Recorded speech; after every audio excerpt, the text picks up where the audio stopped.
In this video, I'm going to go through the advanced carbohydrate strategy that we have used with 200 plus of our current clients to fix digestive issues and allow them to eat more food and lose more weight. And I'm going to be going through a case study with my client Bryant here, who just checked in today eating 1,000 more calories per day, from 2,200 calories to 3,200 calories, and has dropped almost 25 pounds eating 200 grams of carbohydrates more per day. So we're going to go through key takeaways with his overall metabolism, carbohydrate and fat intake, key points on how to improve digestion, and then some actual key takeaways on how you can actually apply this today and start to improve your digestion and eat more food and lose more body fat. So stick around to the very end because I'm going to actually lock this in and I'm actually going to explain it to you in very grave detail. I've got exactly the formula that we use, but we're going to go through everything in depth because if you guys don't know me by now, my name's Adam Bunnell. I'm an online fat loss professional and I specialize in metabolic health. I use a process of metabolic health called metabolic priming, which allows our clients to eat more food and lose more body fat. So I'm an expert in the science region when it does come to overall metabolic health, gut health, etc. So this video in general and the channel in general is designed to help the viewers out, guys like you who are struggling to get lean, get to elite level body composition. So let's get into the video right here. So the carbohydrate strategy that we have used to fix 200 plus gut issues. And so taking our client Bryant here, who has eating almost 1,000 more calories per day, 200 grams of carbohydrates more per day, and has dropped from 268 all the way to 245. And so he's quite literally right now at this current moment eating 450 grams of carbs per day, right? So quite a lot of carbs. And so if you're one of the guys who thinks that carbohydrates are the devil, you have got it completely wrong. It's all about how your macronutrients actually align, and which is I'm going to explain a lot about that today. So overall, getting into kind of how your metabolism works, so this whole idea really makes sense at a higher level view of things, is your metabolism is made up of 4 technical quadrants. You can kind of put active energy expenditure and non-energy activity thermogenesis kind of in the same quadrant when it comes to active energy expenditure. But it really comes into where it is most important, which is going to your basal metabolic rate, right? And then the thermic effect of food. So although the thermic effect of food is only 15%, of how your body burns calories, your basal metabolic rate is 60%, and then the actual active energy expenditure, like planned and non-planned movements, makes up 25%. So if we really start to dial in and understand the thermic effect of food and how carbohydrates actually improve digestion, as you can see, energy breakdown to food, digestion, calorie conversion. Really, the thermic effect of food is how many calories it takes your body to actually break down and digest the food. So getting into the actual macronutrients associated with carbohydrates and fat. So carbohydrates have a 10% thermic effect, as fats have a 3% thermic effect. So notice how fats have a very, very low thermic effect of food, right? So it takes basically, you eat 100 calories of fat, only 3% of that gets actually broken down in the calorie conversion digestion process. So the overall importance of understanding carbohydrates in general is carbohydrates lead to higher levels of leptin, which is satiety. They support essential body functions, your BMR and physical activity, your body's main fuel source, and it gets broken down to glucose in the liver. Fat intake, on the other hand, has a 9 calorie per gram, a 3% thermic effect. It gets broken down to fatty acids for energy, and extra is stored in fat cells. So when you start to understand the macromolecule of fat, fat intake has a very important role when it does come to not only digestion, but also your hormone imbalances, right? So digestion in general can be correlated to a lot of key factors within fat intake,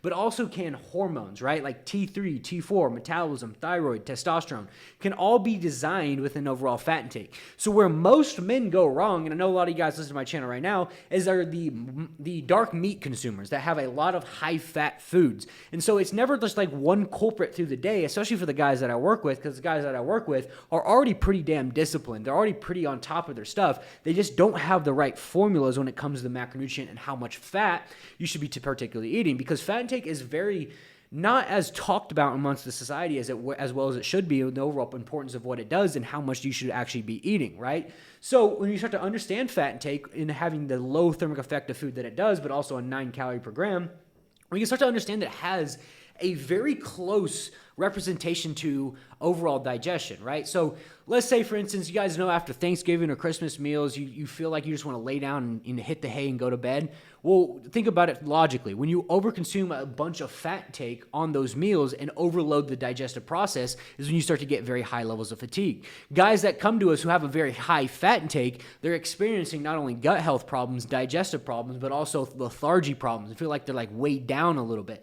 Because let's think about this in a logical perspective. Fat intake having a 3% thermic effective food as opposed to a 10% from carbohydrates, fat intake takes longer to digest, right? It just takes longer to break down, which therefore leads to a slower level of digestion. So understanding fat intake is really important to making a lot of good progress within our program and understanding the importance of what it does.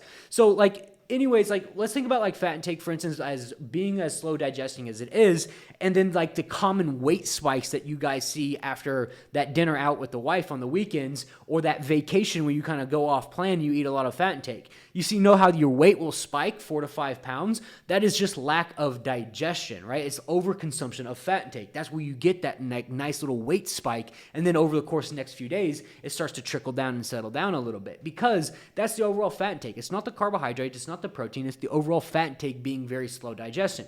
So some takeaways that we can use to actually improve digestion is understanding fat intake, right? The biggest thing with digestion is overall fat intake. It's just very, very slow digesting. And so we know how much that we can eat. We can actually optimize the digestive process. So another thing is water intake, fiber intake, and steps, right? So these are direct causes to improve digestion, right? Mitigating fat intake, making sure to get a gallon of water a day, which is pretty typical for all of my clients, because you have to understand that digestion and water go closely related, because water is basically like lubricant for your intestinal organs. And then fiber intake. So the typical fiber intake for a male is like 20 to 30 grams of fiber per day.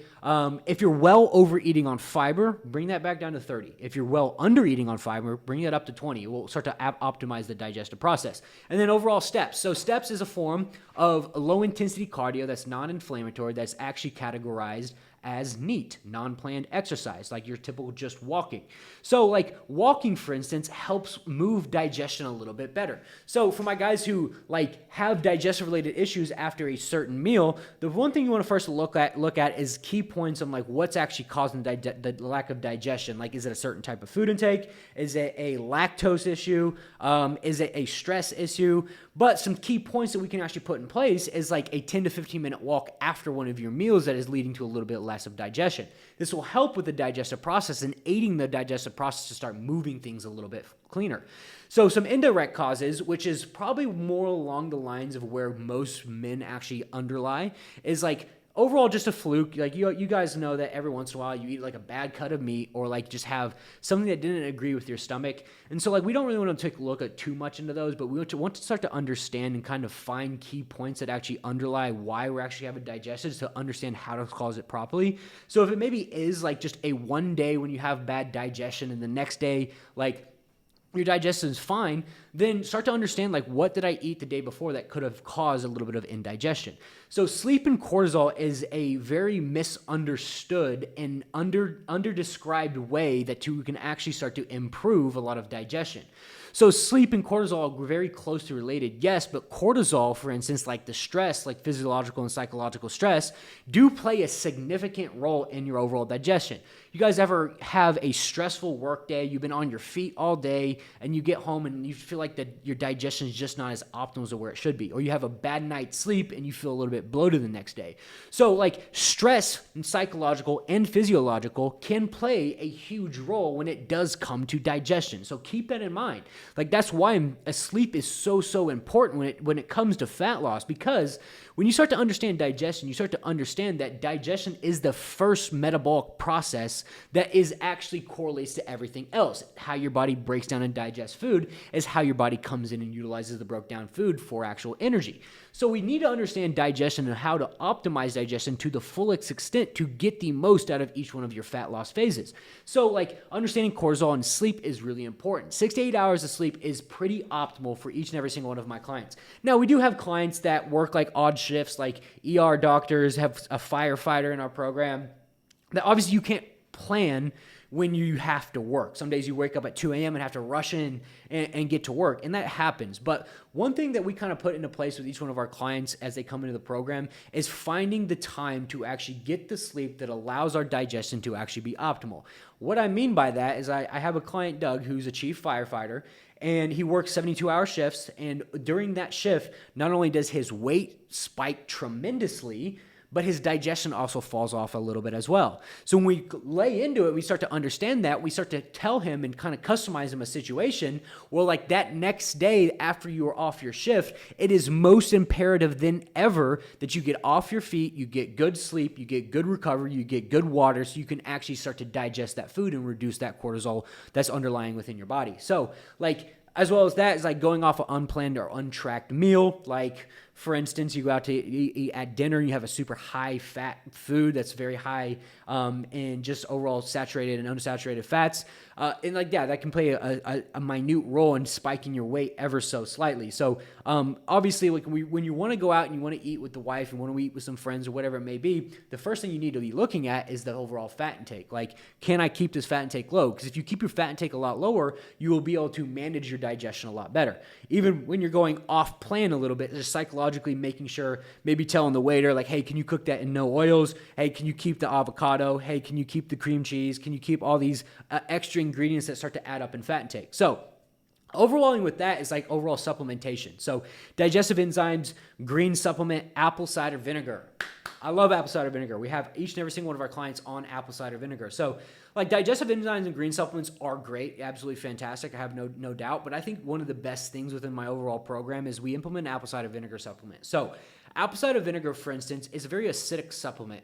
In the chance that, like, in the first thing in the morning, when you take like 1 ounce, and we do like 1 ounce of apple cider vinegar in the morning for each one of our clients, you start to break down the kind of like phlegm that's kind of in your gut or in your esophagus in the morning because of the acidity of the apple cider vinegar. But on the other side of things, when you dive deep into the research about apple cider vinegar also improves something called peroxine periphylator activator receptor, which is a modulator and losing body fat. It's a mobilization effect to losing body fat. And so, like, there is a multiple different things with apple cider vinegar that's very, very beneficial from an overall digestive perspective, but also like natural bacteria perspective. And that's a really big one as well. And so, like, if you want to start right now implementing that into the start of your morning, it will significantly improve your digestion, significantly improve your energy levels, it significantly improve just overall your fat loss, right? And so we do like 1 ounce in the morning within our clients, and there's an active joke going on in the program as well. It's like,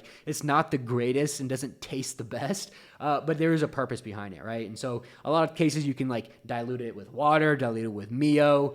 We have guys who just take it as shots, and we call those guys crazy because it's a funny joke going around in the community that we run. But yeah, try some apple cider vinegar in the morning, right? So some key points that we want to take away from overall digestion is, like, when you do get a digestive issue, like, wait and analyze for the next 2 to 3 days to see how your body actually responds. Is it a reoccurring digestive issue, or is it a fluke, right? Did cortisol spike? Did we have a bad cut of meat? And like, really start to analyze, like, over the 2 to 3 day period if your digestion is getting better or if it's staying pretty terrible. So make sure water intake is at least a gallon per day. Make sure to get steps in. 8 to 10K steps a day is a pivotal point for each one of my clients for overall digestion, active non-energy activity thermogenesis, and just really getting movement and calorie burn down. So how good has sleep been? Like, how well have you been sleeping?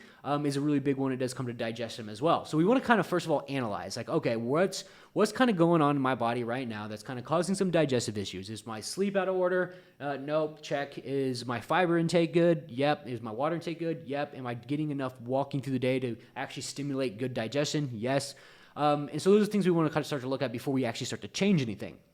Next, if we don't fix that, we want to look over the food groups and target key causes when you do get bloated, right? So some things that, like, I see that's very pretty common with guys who do take some things out of their plan, is like the sugar-free food and broccoli, right? These are very two big things that I typically take out of clients' plans if they're having digestive issues, because like sugar-free options are great from a calorie perspective, but they can cause a little bit of digestive related issues, just down to the sucralose and aspartame that are in some of the low calorie drinks, like the 0-calorie sodas that kind of make you a little bit indigested as well. So if we have a digestive issues, try cutting out any sugar-free options for a day or two.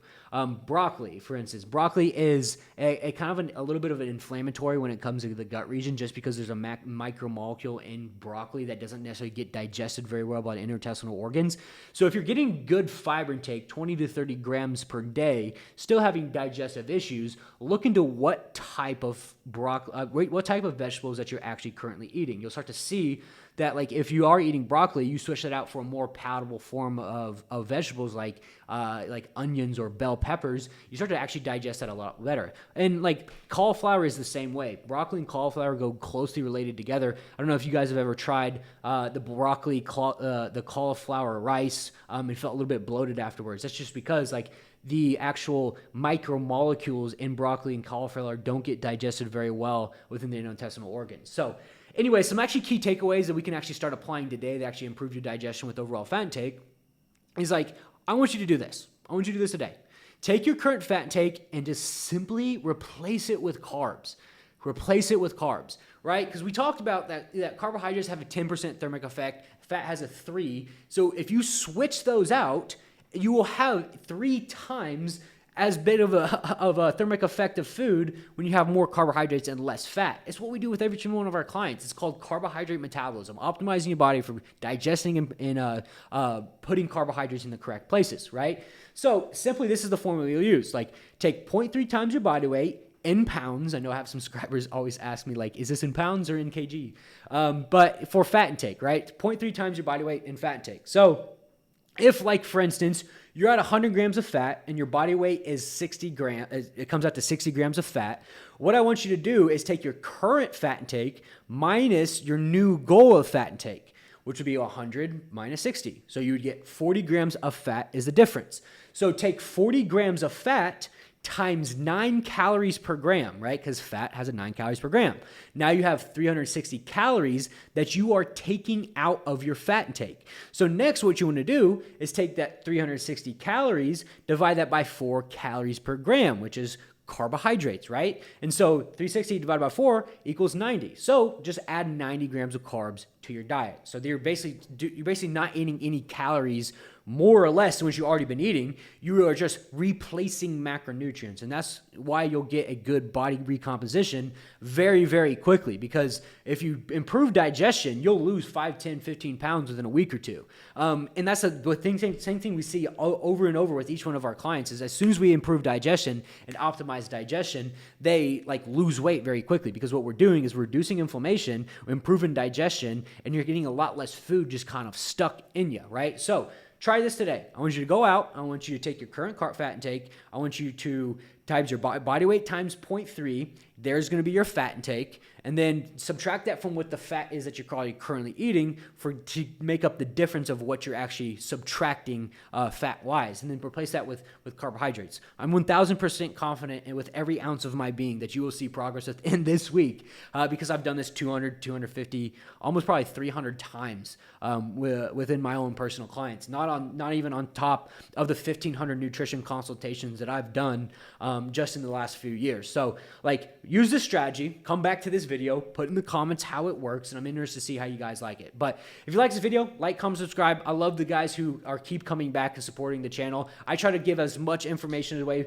for the subscribers as humanly possible. But you know, just imagine what my actual clients do get. Right. But like, this will help you make progress. And this whole purpose of why I've designed this YouTube channel is to help each and every single one of you make more progress and kind of clarify a lot of the things that go wrong. Because I get how frustrating it can be when you're plateaued and don't have the correct kind of guidance and kind of the correct formulas. So like I said, like, comment, and subscribe. I have videos coming out Monday, Wednesday, and Friday. So turn your bell notifications on so you get my video. And we might be doing, like, I don't know, like a subscriber giveaway at some point. I don't know. But like, comment, and subscribe.